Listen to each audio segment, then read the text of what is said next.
જરા વિચારો, એક એવું પ્લેટફોર્મ જેનો હેતુ આખા દેશમાં શિક્ષણની તસવીર બદલી નાખવાનો હોય. એક જ એવી જગ્યા જ્યાં લાખો વિદ્યાર્થીઓ અને શિક્ષકો બધા જ જ્ઞાન માટે ભેગા થાય.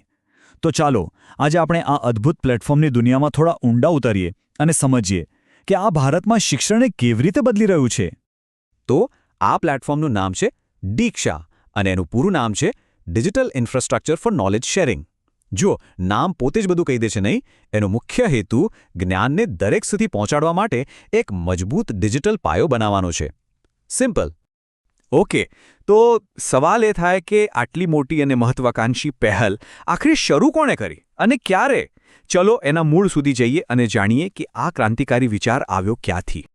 તો આ સફર શરૂ થઈ હતી 2017માં. ત્યારે ભારતના શિક્ષણ મંત્રાલય અને એનસીઈઆરટી આ બંને સાથે મળીને આ પ્લેટફોર્મ બનાવ્યું અને પછી 5 સપ્ટેમ્બર 2017ના રોજ એને સત્તાવાર રીતે લોન્ચ પણ કરી દેવાયું. અને સૌથી રસપ્રદ વાત એ છે કે આ લોન્ચ માટે શિક્ષક દિવસ પસંદ કરવામાં આવ્યો. આ જ બતાવે છે કે આ પ્લેટફોર્મના કેન્દ્રમાં શિક્ષણ અને શિક્ષકોને કેટલું સન્માન અપાયું છે. હા, આ એક ખૂબ જ મહત્વનો પ્રશ્ન છે. આટલું મોટું માળખું બનાવ્યું, પણ એનો ફાયદો કોને થશે?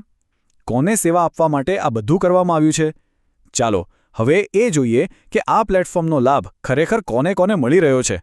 જુઓ, દીક્ષા મુખ્યત્વે 2 મોટા જૂથોને ધ્યાનમાં રાખીને બનાવવામાં આવ્યું છે. એક તો વિદ્યાર્થીઓ અને બીજા શિક્ષકો. વિદ્યાર્થીઓ માટે આ જાણે જ્ઞાનનો એક મોટો ખજાનો છે અને શિક્ષકો માટે આ એમના પ્રોફેશનલ ગ્રોથ અને ટ્રેનિંગ માટેનો એક હબ છે.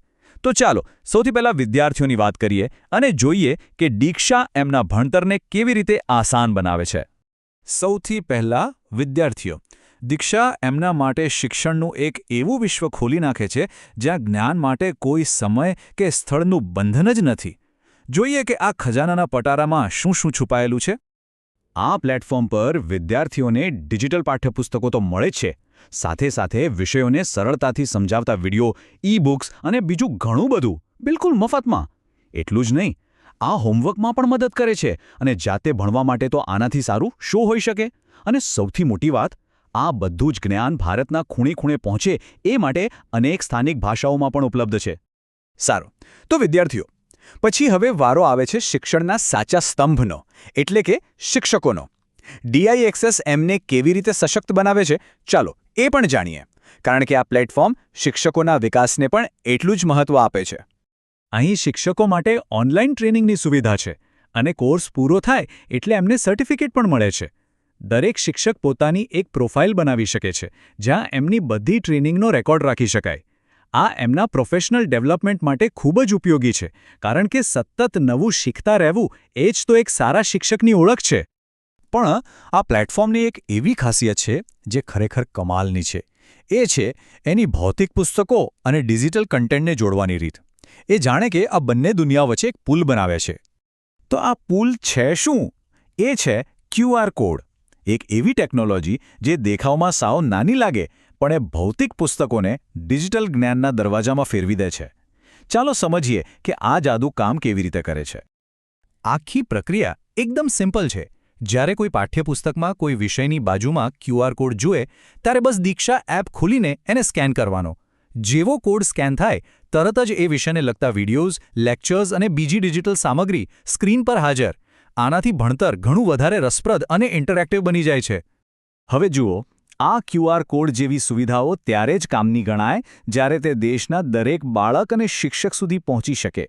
અને DIXS આ વાત પાક્કી કરે છે, કારણ કે એની સૌથી મોટી તાકાત જ એની સાર્વત્રિક પહોંચ છે. પહેલી વાત, દીક્ષાનો ઉપયોગ સંપૂર્ણપણે મફત છે, કોઈ ચાર્જ નહીં. બીજું, તે મોબાઈલ એપ અને diksha.gov.in વેબ પોર્ટલ બંને પર ચાલે છે. અને ત્રીજું, તે ભારતના અલગ અલગ રાજ્યોની અનેક ભાષાઓમાં કન્ટેન્ટ આપે છે, એટલે જ્ઞાનના માર્ગમાં ભાષા ક્યારેય અવરોધ નથી બનતી.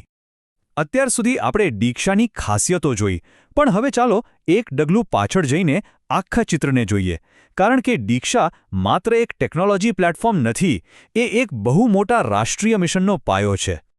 આ આખી પહેલને વન નેશન વન ડિજિટલ પ્લેટફોર્મના સૂત્ર સાથે જોવામાં આવે છે.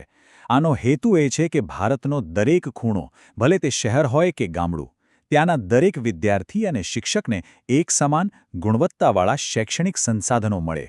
આ એક એવી દ્રષ્ટિ છે જે સાચા અર્થમાં શિક્ષણને દરેક ઘર સુધી લઈ જવાની તાકાત રાખે છે. અને આ બધું આપણને એક મોટા સવાલ પાસે લાવીને ઊભા રાખે છે.